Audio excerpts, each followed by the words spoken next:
1.5 কোটি লোকের নাম বাদ দিতে হবে। ওরা জানে না বাংলা কারো কাছে ভিক্ষে চায় না, কারোর নাম বাদ দিলে ধর্ণা দিয়ে বসে থাকবো যতক্ষণ পর্যন্ত ধর্ণা দেবেন আপনাদের নাম না তুলবে। বাংলায় এসআইআর পর্বে আনকালেক্টেড ফর্মের বহর দেখেই এখনো পর্যন্ত কত নাম খসড়া তালিকা থেকে বাদ পড়ে যেতে চলেছে তা এক প্রকার নিশ্চিত হওয়া গিয়েছে। কমিশন সূত্রে পাওয়া তথ্য অনুযায়ী এ রাজ্যে প্রায় 58,08,232 জনের নাম বাদ পড়ে যেতে চলেছে। এই পরিস্থিতিতে বৃহস্পতিবারই কৃষ্ণনগরে জনসভা থেকে নির্বাচন কমিশন ও বিজেপির আতাতের অভিযোগ তুলে ফের সরব বাংলার মুখ্যমন্ত্রী মমতা বন্দ্যোপাধ্যায়। অভিযোগ তোলেন, ভোটের আগে রাজ্যে 1.5 কোটি নাম বাদ দেবার নকশা কষেছে বিজেপি। ইলেকশন এখনো ঘোষণা হয়নি, এখন থেকেই ডিএমদের ভয় দেখাচ্ছে কেন?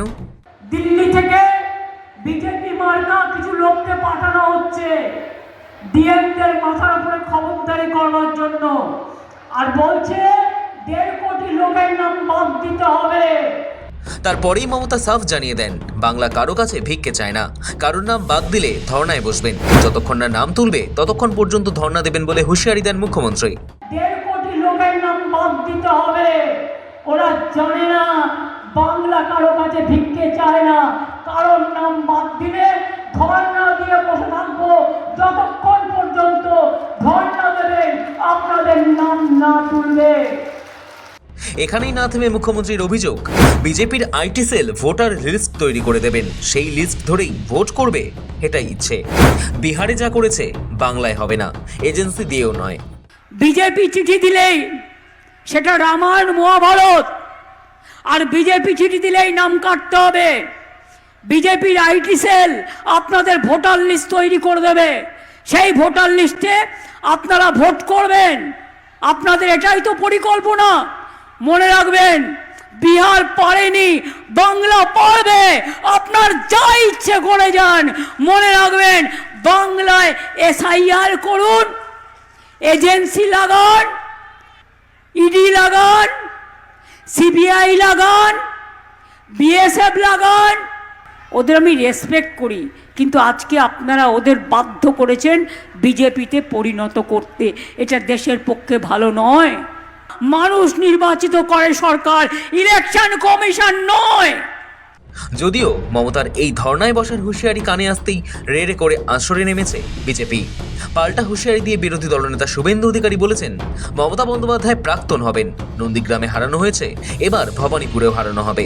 তো শুভেন্দুর সব হিসাব হবে, বদলও হবে, বদলাও হবে। মমতা ব্যানার্জি এপ্রিলে প্রাক্তন হবে, কেউ আটকাতে পারবেন না, কেউ আটকাতে পারবেন না।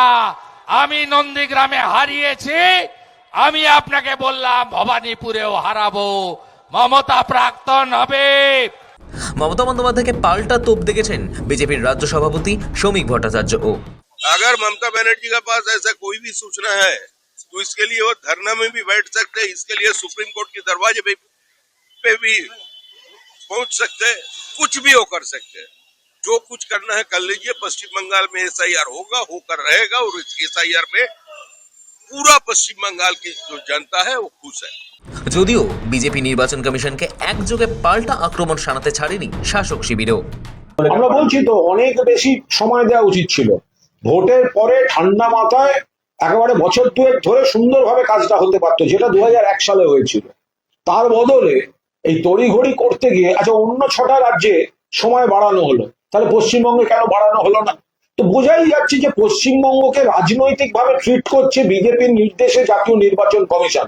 এখানে যদি বিএলওরা বিক্ষোভ দেখান বা তাদের কষ্টের কথা বলেন, তো নির্বাচন কমিশন তার জন্য দায়ী, তাদের সামলাতে হবে, তাদের ফেস করতে হবে। বিজেপি লাগাতার বাংলার শাসক দলকে আক্রমণ শানিয়ে গেলেও মুখ্যমন্ত্রী আগেই স্পষ্ট করে দিয়েছিলেন, তৃণমূল এসআইআর এর বিরোধী নয়। কিন্তু যেভাবে তাড়াহুড়ো করে 2 মাসের মধ্যে গোটা এসআইআর প্রক্রিয়া শেষ করার চেষ্টা করছে তাতে আপত্তি। মুখ্যমন্ত্রীর অভিযোগ, আসলে ভোটের জন্য গায়ের জোরে বাংলা দখল করতে চাইছে। সায়ন মোদক এবং সৌভিক সান্যালের রিপোর্ট, সময় কলকাতা।